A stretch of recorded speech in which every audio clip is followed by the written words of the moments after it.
Shalom, my friends. This is Simcha Hochbaum from Kidron, and we're here Shavua Shachalbo, the week of Tisha B'Av, and commemorating the destruction of both the first and the second temple.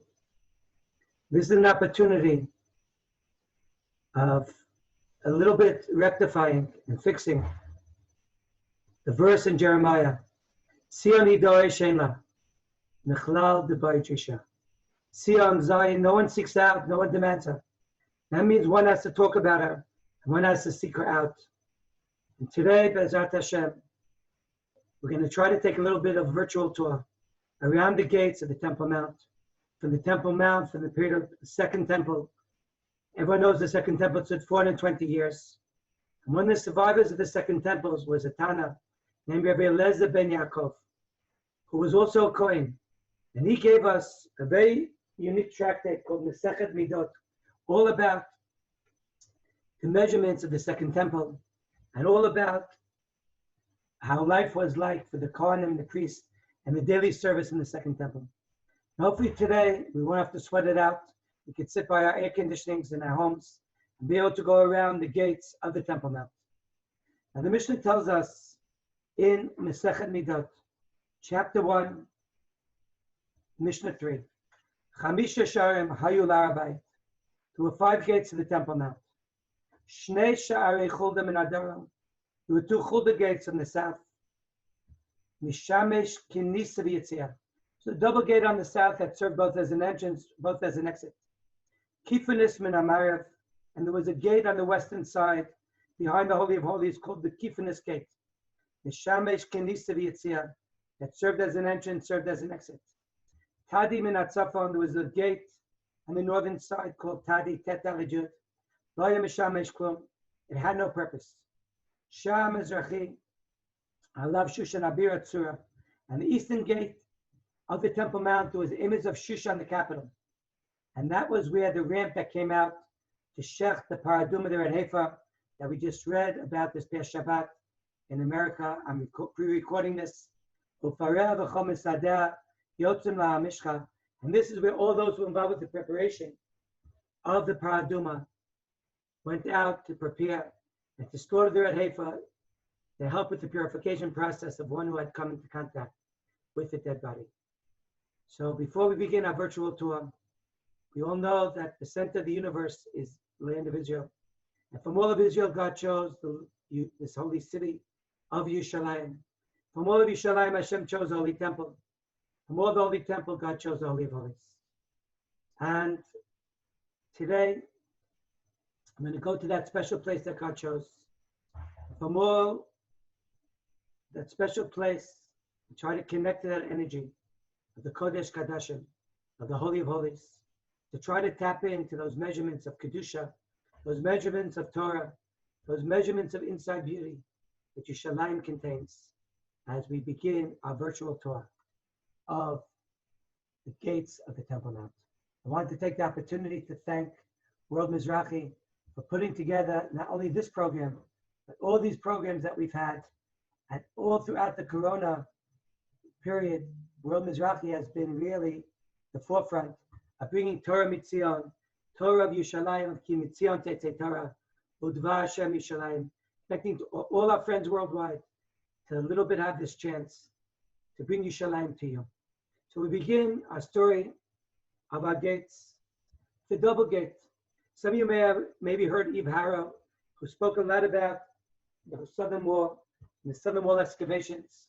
But here we're looking outside at an area known as the Sha'arei Chulda. During the times of the First Temple and the Second Temple, Jews came up 3 times a year, Lir'ot v'leir'ot, to see and to be seen. And the Jewish nation would come Passover, Pentecost, and on the holiday of Sukkot, Pesach, Shavuot, Sukkot, to come to see and to experience the revelation of the Shekhinah, the divine presence. And Jews would come from Ir David, south of that from Beit Lechem, south of that they'd come from Gush Etzion, Hebron, Beersheba. There was a lot of thoroughfare, and there was a lot of traffic coming up to the Second Temple. And therefore, by these gates, along the Second Temple, the Jewish people wanted to keep things moving. There were a lot of people, and therefore they needed different lanes. Some people came up to the Temple Mount with no prior experience, no prior knowledge, how to come up, how to bring a carbon, which sacrifice to bring, where I can go, where I can't go as a Yisrael, as a non-Kohen, how to lean on the carbon, how much wine libation, how much oil libation. Many are people who are frequent sinners who have been coming to the temple all the time, and people who knew the whole order of things, and therefore they wanted to get in and out of the temple. Now when you came, and therefore we made a double set of gates. This is one set of gates that of course now is closed up by the Muslims and was refurnished by the different Muslim conquerors. But this double gate was called the Sha'arei Chulda, after Yirmiyah Navi's niece, Chulda Neviah. Now, when you enter the Temple Mount, you always would go to the right and turn to the right. Unless the person was an Avel, someone who was in a state of mourning and a state of sadness, someone had lost one of their 7 close relatives, he would go off to the left. And when you'd meet up with that person, you'd start greeting him, Amalkam Yenachem Otcha, B'toch Shah V'lei Tzion Yerushalayim. Hashem should comfort us amongst the mourners of Tzion, amongst the mourners of Yerushalayim. Now, it's interesting, for those who go up to the Temple Mount, what would you do during the 9 days when it's a period of mourning? Those who go up Tisha B'Av, thousands of Jews ascend to the Temple Mount on Tisha B'Av. Do you go around from right to left? Or of course, it's a day of mourning, you're in Avel, crying over the destruction of the temple. Do you go from left to right? But leaving that question aside, during the first temple, Yirmiyah Navi was the main prophet, warning the Jewish people to change their sinful ways or else. But sometimes fire and brimstone doesn't work. And Yirmiyah Navi had given over the ability for one of his relatives, Chulda Neviah, who had a softer message, same idea but a softer message, warning the Jewish people of imminent attack of the Chaldeans, of the Syrians, of the Babylonians. And Chulda would sit between these arches, reading from the book of Devarim, warning the Jewish people, better change or else. And this gate, known as the Chulda gate, is where Chulda Neviah spent her days. Chulda was the direct descendant of Yeshua and Rachav, and it was here where the gate got its name, the Sha'arei Chulda Min HaTorah. Many archaeological digs have been done over here, and we found 40 mikvot, 40 ritual baths, just along the southern side, and the southern wall excavations. A Jew had to enter the Temple Mount in the state of purity, in the state of holiness. And there they have the 40 mikvot. They found lots and lots of storefronts where people would come and buy jewelry for their spouses and for the family members right before the holiday season. Lots of coins were discovered here with the names of different different kings from the Second Temple era. But this is our first set of gates, the Sha'arei Chulda Min HaTorah, Mishamesh Kinisa V'Yitzia, that served as an entrance, served as an exit. And it was this double gate where the Jews ascended during the Second Temple. We come from the Chulda gates, this double gate. I'm going to now descend down to a special valley known as the Nachal Kidron. And we come to the Kidron Valley. Kidron Valley was a separation between the eastern side, Har HaZeitim, the mountain, which we always associate with death, and Yerushalayim, the Eretz HaChaim, the land of the living. And here the Kidron Valley was the dumping ground and the garbage dump, where all the residue and all the garbage from the Holy Temple was always dumped inside this valley. The valley eventually was the place where the blood that from the sacrifices, all the guk from the menorah, and the residue from the altar, the golden altar, all of that was dumped into the Kidron Valley. When King Asa wanted to destroy Avodah Zarah and King Yoshiao, they burnt and they destroyed, they made the ceremony down in the Nachal Kidron. The Kidron Valley led to the Mei HaShiloach, the spring of water. We would draw the water for the celebration of the Mei HaShiloach, and there the celebration on Sukkot of the Nisuch HaMayim. But right over here, I want to focus on something connected to the 9 days and Tisha B'Av. And it's a monument you see here, I have the arrow, known as the Keva of Zechariah Navi. Zechariah was a prophet from the First Temple era. And Zechariah was a prophet of fire and brimstone, a prophet of doom. And there was one year, there was also Yom Kippur. There was also Shabbat. holiest day, holiest soul, holiest place. And Zechariah is speaking on the Temple Mount. In the middle of his speech, in the middle of his sermon, the Jewish people begin to stone Zechariah. And they kill the prophet and priest. Till the blood is boiling. So approximately, the Gemara says in Sanhedrin, Tafsadi Vav, for approximately 210 years. And the blood is boiling in anger and disgust. Eicha, Eicha, how could you have killed me? How could you, the Jewish people, have killed your prophet and priest? The Gemara continues to tell us that eventually Nebuzaradan came and saw the blood of Zechariah boiling. And eventually the Jews revealed to him what they had done to their prophet and priest. And there's Nebuzaradan, the chief assassin of the Babylonians, comes and he assassinates hundreds of Kohanim. And he kills them.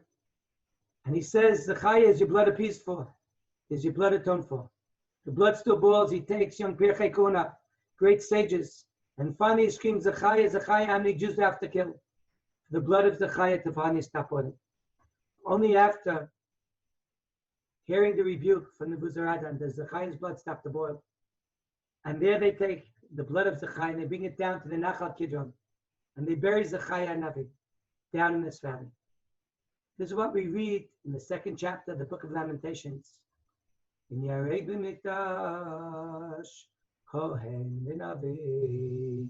How could it be that in the sanctuary, the prophet and priest were killed? Eicha, Eicha, how could it be? And it was here where the Gemara finishes with a little bit upbeat part of the story. And the Gemara tells us that eventually Nebuzaradan realized, look at this, Yaakov ben Hashem, Hamafta lachasida. Look how precious every Jewish life is. And I want to join such a people. To atone for the life of one Jewish prophet, for one Jewish priest. I had to kill so many people. And the Gemara tells us great luminaries came out of Nebuzaradan, such as Shmaya and Avtalim. Every year on Tisha B'Av, very pious Jews come, and the custom was for hundreds of years to come and to read the book of Eicha, the book of Lamentations, and to read the keynote at the Keva of Zechariah Navi. And this is a place when we read the keynote this year, at least 5-6 times we mentioned about the assassination of Zechariah, the prophet and the priest. Next name is Yad Avshalom. Unfortunately, our time doesn't allow us to speak about more of Avshalom, the son of David, but let's continue. We continue now to the eastern side. So far we covered the southern side, the Chulda gates from the south. We went down to the Kidron Valley a little bit and spoke about Zechariah. Here we have, and Banea touched upon the eastern side of the Temple Mount. We have the famous gates we'll talk about later, the Sha'ar HaChamim. But look along here. We have little white in the wall. And these little white arches seem to be an entrance into the Temple Mount. And this was a gate called Sha'ar Shushan, the Shushan entrance. And the gate of Shushan Habira on the eastern side, the Shamesh Kinisa V'Yitzia, served as an entrance and served as an exit. Now, right over here, we know that the second temple, after the 70 years were up, King Cyrus destroys the Babylonian Empire.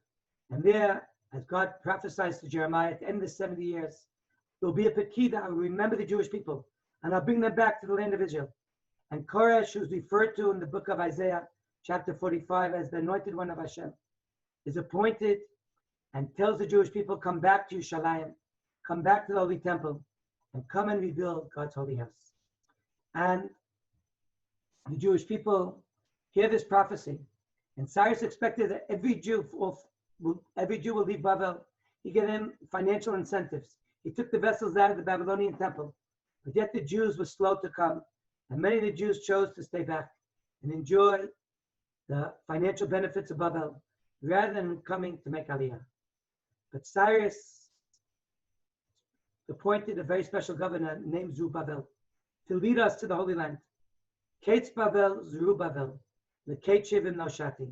There was through Zerubbabel, the son of Shatiel, that were able to come and to be saved. And it was Zerubbabel, the son of Shatiel. But while we were building the Holy Temple, a vicious letter was written to the Persian Empire. It was written by a group called the Shomronim, who live on Hagrizim near Shechem. And they wrote this letter and said, you're making a mistake. Let those Jews build the temple. They're going to stop paying taxes. They'll use the Temple Mount as a way of not just having a place of religious worship, but as a political place also. And they'll establish sovereignty in Jerusalem and stop paying taxes. And eventually the temple was stopped in the times of King Achashverosh. And only after Achashverosh's reign, in the time of Darius II, Darius the Mediate, in his second year, Darius gave us permission to come back to rebuild Yerushalayim. However, Darius was very clear. I want you to put the image of Shushan Abira, the image of Shushan, my capital, on the gates. Always remember, never bite the hand that feeds you, and always pledge your allegiance to the Persian Empire. Pray for my children, pray for my kingship, and so long I'm in power, you Jews are okay. Now, there is a disagreement where Shushan was, whether Shushan was right along over here, or whether it was where Sha'ar Rachamim is today, known as the Golden Gate. But we're going to leave that for now, and we're going to enter now inside a view of the temple area itself. And this is right the eastern side of the Temple Mount. When we'd enter through the Shushan, we'd have this area called the Ezrat Nashim, with the 4 chambers, for the lepers, for the Nazarite, for the wood supply, for the oil supply. And then there was a famous gate right along here where the arches are. There were 15 steps going up. You can see the steps corresponding to the Shir Ma'alot, the 15 songs of ascent. And then there was a gate called the Nicanor Gate. And this is a story in of itself. A man named Nicanor that went all the way to Alexandria, to Egypt, to get the best material to dedicate to the Holy Temple. After the gate of Nicanor, there is a famous Dochan, a platform where the Levites would sing and offer their song along with the sacrifice. And then after that, we have the top of the Mizbeach, where the animal sacrifices, the Mizbeach Achitz on the outside altar, was actually offered. Right over here in Ezrat Nashim was the Simcha Beit HaShoeva. We so much want to connect to the Simcha, these days of the 9 days, and to come back to that Simcha of Yerushalayim. Here's where they celebrate all night. And the tractate of Sukkot describes the great celebration that took place all night in the Ezrat Nashim. There's a balcony above separation of the genders during that celebration. And here you can see a little bit stones from the second temple era. We continue along here to what's known as Sharachamim, or according to many, Shushan. I said our 2 opinions. And this gate, as you can see, is actually locked up and closed off. Up on top, the Waqf, the Jordanian police, are controlling this area. And there is actually a black fence all around it. And we know that on Har HaZeitim, which Panea, the beautiful pictures from, is where Mashiach's going to come. And there we believe, based on the Nevuah of Zechariah Navi, the last chapter, the shofar will blow, the mountain will split. Called Mevasa Ve'omer, and there that voice and that broadcast that we're waiting so desperately for, not to hear about how many people got sick and how many people were infected from corona, but we want to hear Mashmiach Tov, Mashmiach Yeshua, Mashmiach Shalom, that voice on the Mount of Olives, proclaiming goodness and salvation and peace. And we're going to enter, the resurrection of the dead will start in Har HaZeitim. We're going to enter right through this gate. And due to this prophecy and this tradition, the Arabs not only blocked off the gates and cemented them up, but over here they have a man watching from the Waqf to make sure Orthodox Jews don't come and try to breach through the wall or try to even pray right outside over here. And this is the place known as the Golden Gate, Sharachamim, the Gate of Mercy. The Bezat Hashem, we're going to enter. Pitchu li Sha'arei Tzedek, Avavam Odeya, Zahashar LaHashem, Sadikim Yavavo. That's the world should open the gates for us, and we should be privileged all to enter through these gates and come through these very gates already this year on Tisha B'Av. The Arabs, to make sure that no way is Mashiach coming here and the salvation isn't coming, they built a cemetery here. And the cemetery has many periods and many eras, starting even from disciples of Muhammad and prophets of Islam. But eventually it became a very political cemetery. A lot of Arab terrorists are buried over here. And the Arabs wanted to stop Mashiach from coming.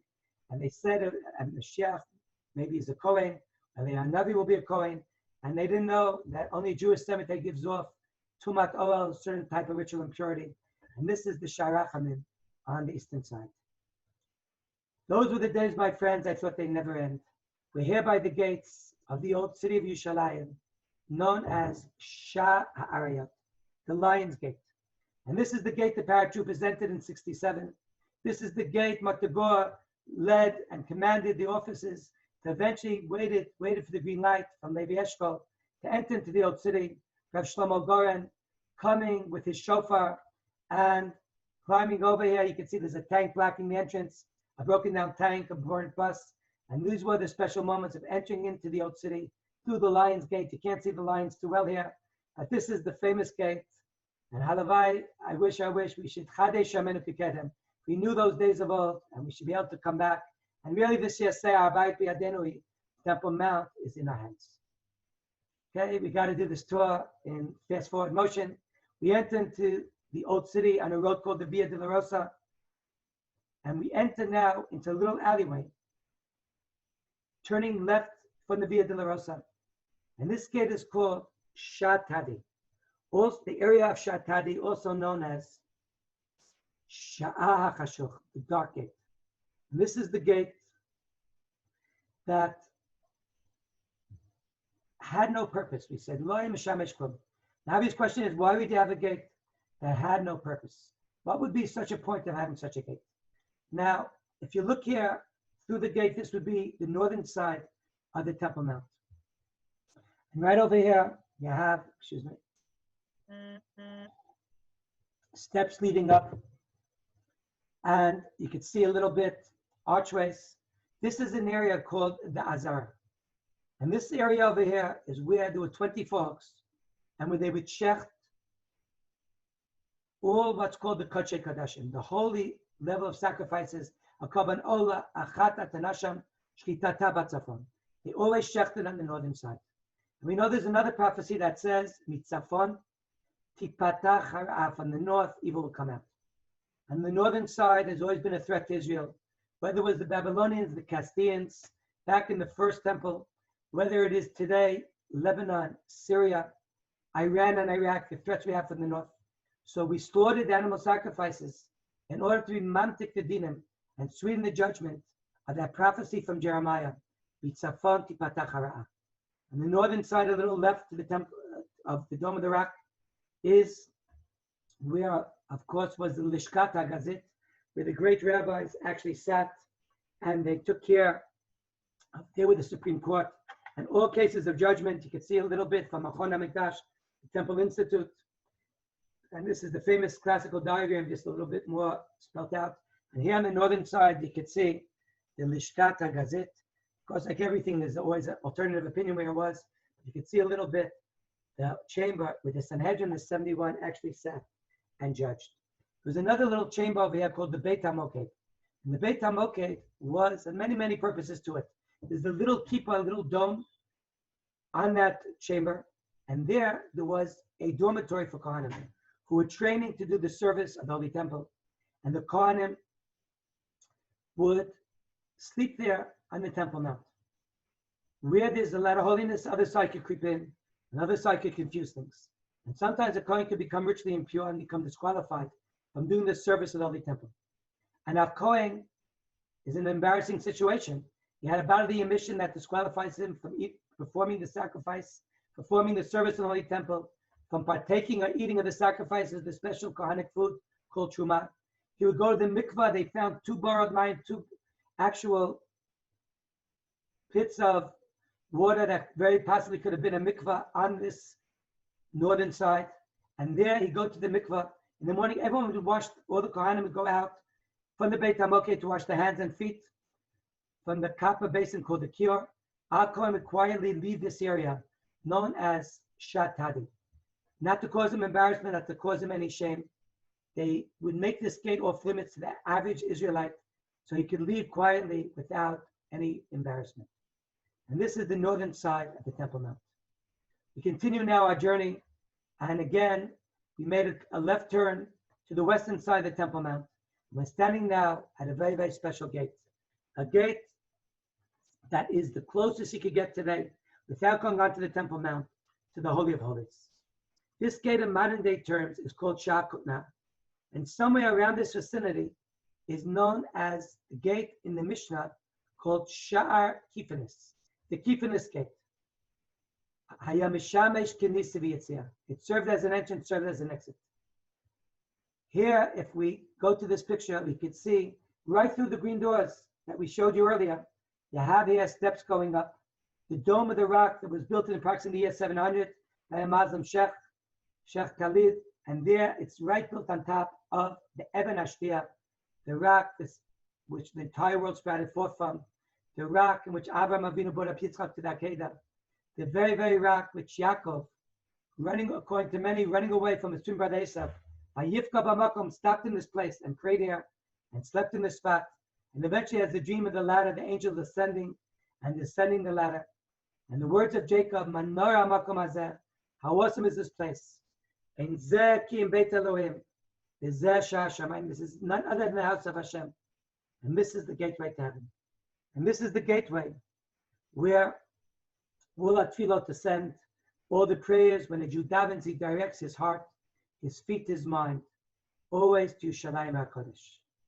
And here, when you do the tunnel tours, right underneath the ground of where the steps begin, they tell you how you're standing opposite the Holy of Holies, right opposite the Kodesh Kadashim. Right over here, the Arabs made a big marketplace.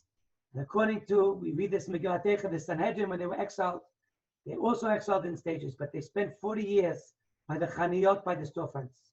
And we believe it was right over here where the Sanhedrin spent their time, and when they were exiled from being in the Lishkat HaGazit. But eventually,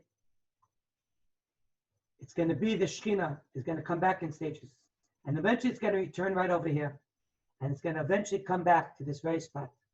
And here, another opinion where Shakifinus is right outside the Shah Shashelet. You can see the chain gate.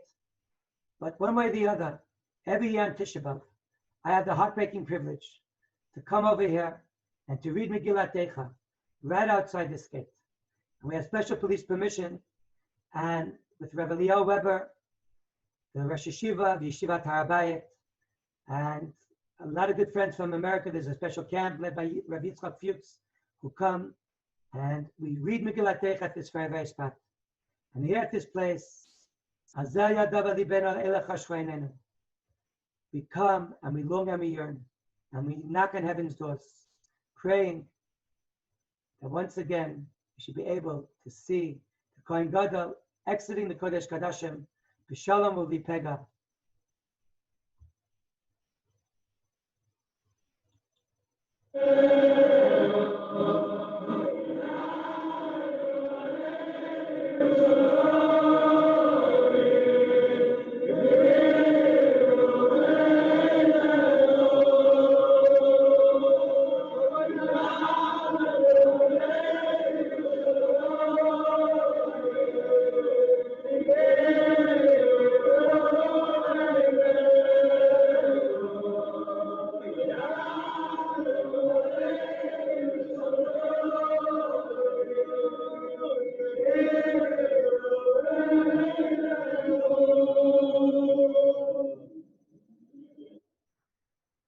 Finish with the prayer.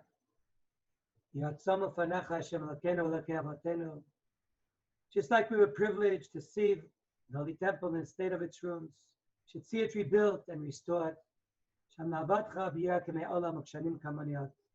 Hashivenu Hashem Elecha Inashuva Chadesh Yameinu Kekeden. Should see the days of old renewed, and the Kohanim in their service and the Levites in their song. Thank you so much. Bezrat Hashem, we should see the great Moed, the great holiday, and the great Yom Tov. Amen. Amen.